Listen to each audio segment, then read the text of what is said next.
പ്രതിപക്ഷ ബഹിഷ്കരണം, കുറഞ്ഞ പോളിംഗ് നിരക്ക്, അക്രമങ്ങൾ എന്നിവ പോളിംഗിന്റെ വിശ്വാസ്യതയ്ക്ക് കളങ്കം വരുത്തിയതായി US വിദേശകാര്യ വക്താവ് മേരി ഹാർഫ് പറഞ്ഞു. ജനാഭിലാഷം പ്രതിഫലിപ്പിക്കുന്ന നിഷ്പക്ഷവും സ്വതന്ത്രവുമായ പുതിയ തെരഞ്ഞെടുപ്പ് നടത്തുകയാണ് ജനാധിപത്യത്തോടുള്ള പ്രതിബദ്ധത തെളിയിക്കാൻ അധികൃതർ നിർവഹിക്കേണ്ട ദൗത്യമെന്ന് അവർ പറഞ്ഞു.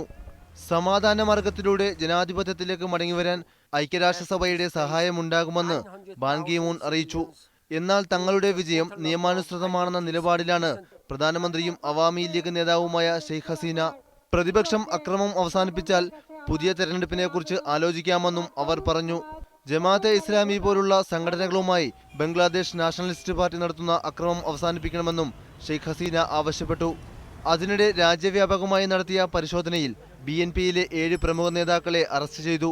BNP അധ്യക്ഷ ഖാലിദ സിയയുടെ ഉപദേശകൻ ഗഡേക്കർ മഹ്മൂദ്, 2 മുൻമന്ത്രിമാർ എന്നിവരുൾപ്പെടെയാണ് അറസ്റ്റിലായത്. അറസ്റ്റിൽ പ്രതിഷേധിച്ച് പൊതുപണിമുടക്ക് ബുധനാഴ്ച രാത്രി വരെ നീട്ടാൻ BNP ആഹ്വാനം ചെയ്തു.